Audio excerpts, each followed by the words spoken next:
The Poem of the Man God. The Third Year of the Public Life. Chapter 408. The Apostles Speak. 5th of April, 1946. I am dying to be up in the mountains, exclaims Peter, puffing and blowing and wiping the perspiration that trickles down his cheeks and neck. What? You hated mountains, and now you want them? Sarcastically asks Judas Iscariot, who has become overbearing and bold once again, now that he sees that his fear of being found out has come to nothing. Yes, now I really want them. At this time of the year, they are the right place, not just like my sea. That one, but I do not understand why fields are warmer after harvest time. The sun is still the same, and yet... It is not a question that they are warmer. The fact is that they are gloomier, and one feels more depressed looking at them thus than when they are full of corn, sensibly replies Matthew. No, Simon is right. They are unbearably warm after they have been reaped. I never felt so warm, says James of Zebedee. Never? And what about the heat we suffered going to Nike? Retorts Judas of Carius. It was never as bad as this, replies Andrew. No wonder. Summer is now 40 days ahead, and consequently the sun is scorching hot, insists Judas. It is a fact that stubble gives off more heat than fields full of corn, and the reason is clear. The sunbeams, which previously stopped on the top of the ears, now blaze down directly on the bare burnt ground, and the latter reflects its heat upwards, in opposition to the sun that descends from above, and thus man finds himself between two fires. Sententiously, says Bartholomew.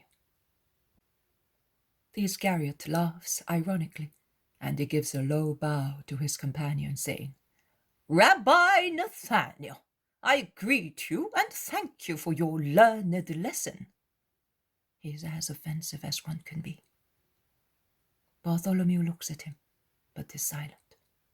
Philip, instead, defends him. There is no need to be ironical. What he said is correct. You are surely not going to deny a truth that millions of people with good common sense have judged to be true, logical, and verifiable. Of course. I know that you are all learned, experts, sensible, good, perfect people. You are everything. I only am the black sheep in the white herd.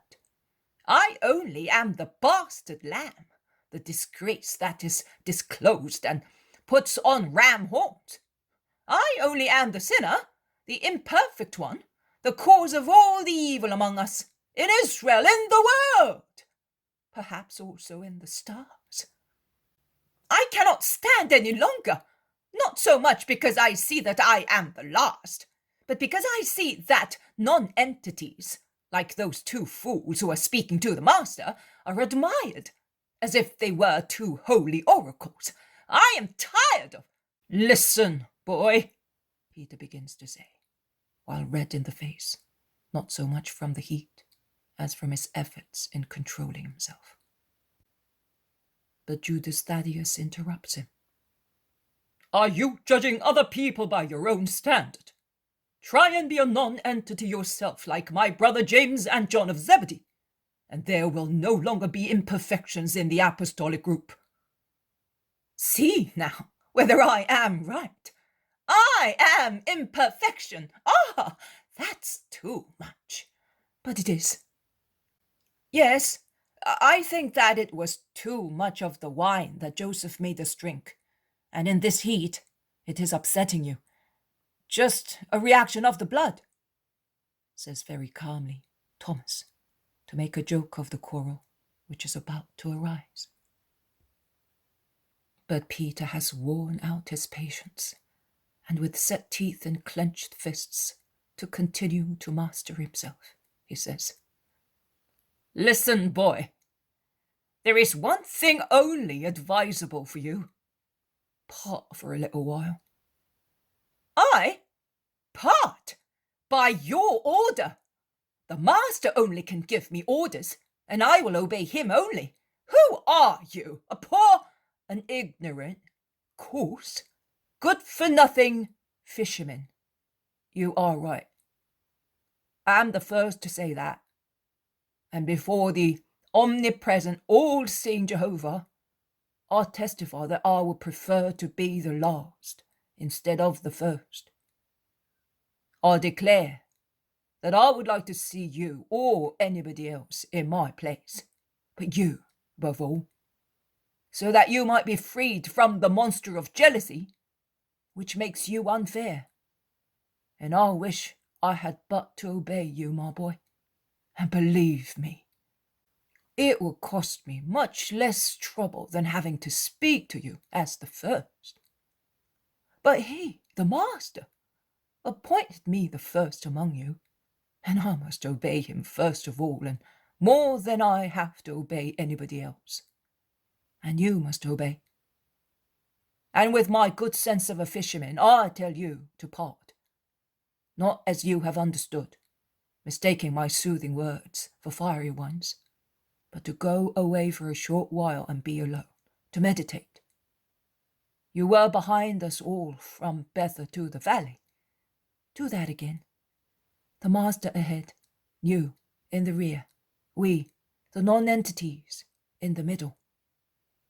All one has to do to understand and to calm down is to be alone.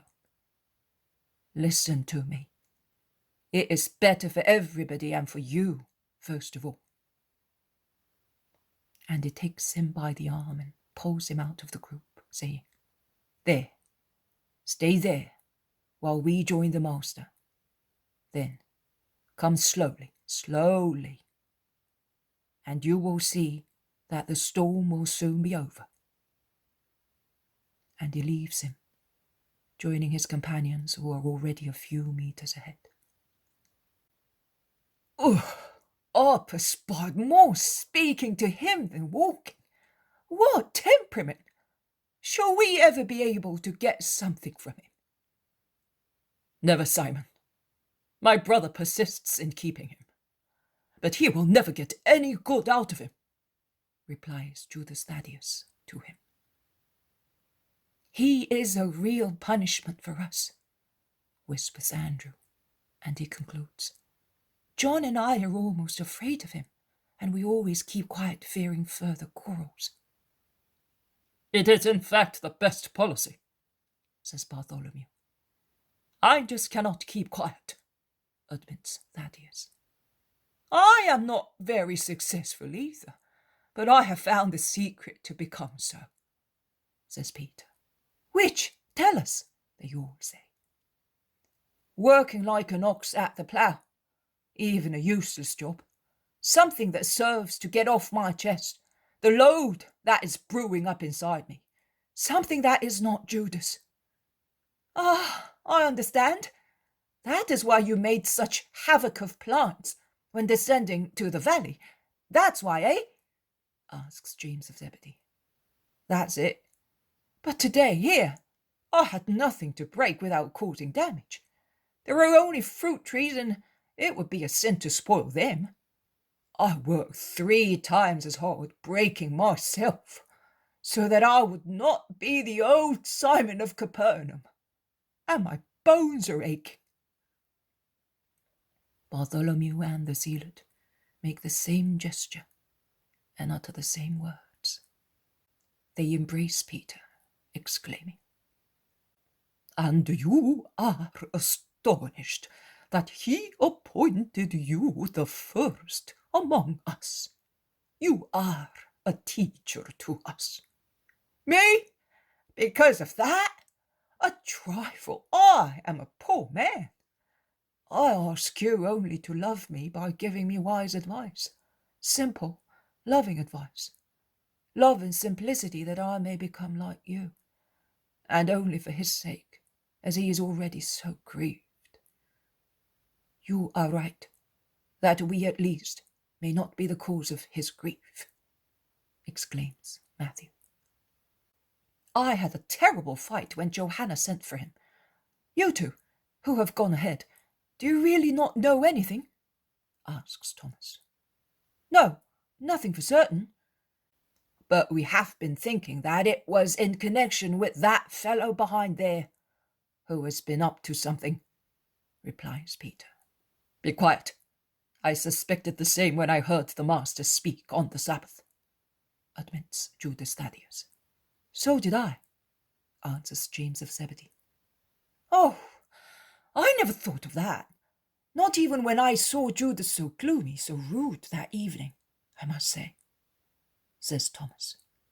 Well, let us forget about it, and let us try to improve him with our love and sacrifices, as Marcian taught us, says Peter.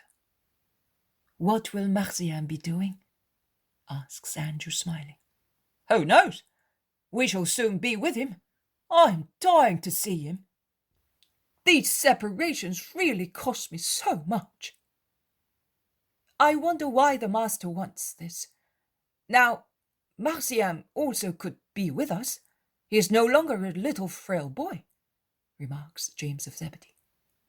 And then, if he walked such a long way last year, when he was so weak, he could walk all the more now, says Philip. I think that it is to avoid him seeing certain disgraceful things, says Matthew. Or being in touch with certain people, grumbles Thaddeus, who just cannot put up with the Iscariot.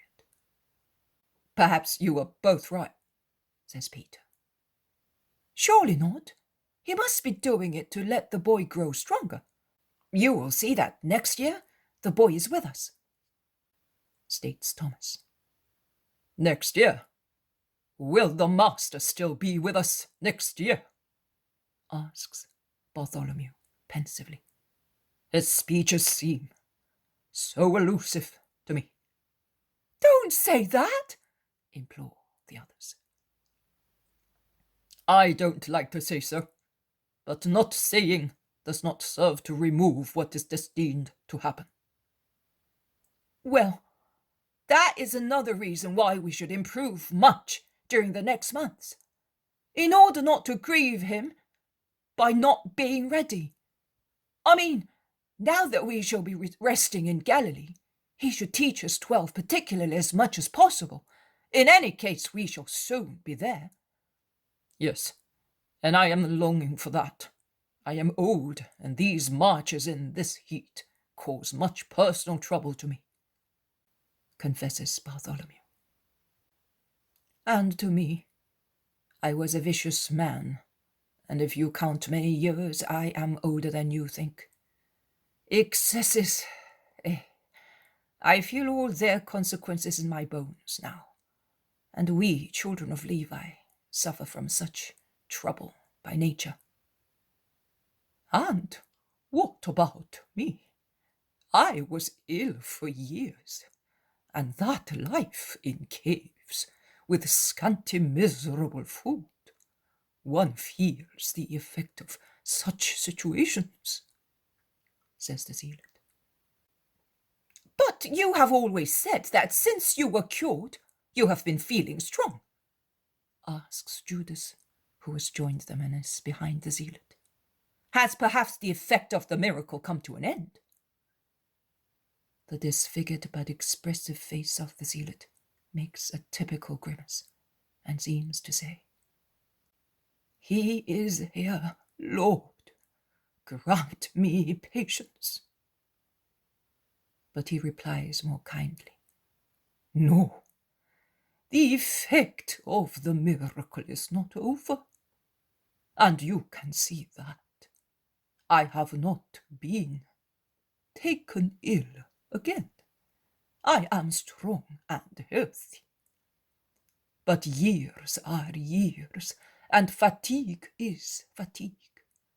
And this heat, which causes us to get as wet with perspiration as if we had fallen into a ditch, and the nights, which I would say are ice cold as compared with the heat of the day, and freeze perspiration on our bodies, while the dew adds more humidity to our garments already wet with sweat. All that certainty does me no good, and I am longing to have a rest so that I can take care of myself. In the morning, particularly, when we sleep under the open sky, I am stiff all over. If I become an invalid, of what use shall I be? You will be able to suffer. Jesus says that suffering is as good as work and prayer. Andrew replies to him, That's all right, but I prefer to serve him apostolically and you are tired too. Admit it. You are tired of continuing this life without any prospect of pleasant hours. On the contrary, with the prospect of persecutions and defeat. You are beginning to consider that you are running the risk of becoming an outlaw once again, says Judas of Kerioth. I am not considering anything. I am saying that I feel that I am going to fall ill. Oh, as he cured you once, and Judas laughs ironically. Bartholomew feels that another squabble is approaching, and to divert it, he calls Jesus.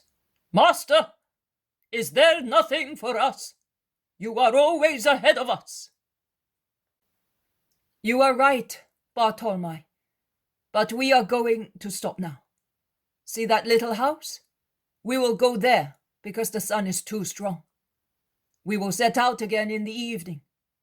We must make haste in going back to Jerusalem because Pentecost is close at hand. What were you speaking of? Judas Thaddeus asks his brother. Just imagine. We began to speak about Joseph of Arimathea, and we ended up by talking about the old property of Joachim at Nazareth, and about his habit, as long as he was able to do so, of taking half of the crops for himself, giving the rest to the poor, which the old people in Nazareth remember so well. How abstinent were those two just people, Anne and Joachim? No wonder they were granted the miracle of a daughter, of that daughter. And with Jesus I was recalling the past, when we were children. And they continue talking while going towards the house through sunny fields. Jesus says, You will put here the vision of the miraculous gleaning on behalf of the little old woman, in the plain between Emmaus on the plain and the mountains towards Jerusalem, which you had on September 27th, 1944.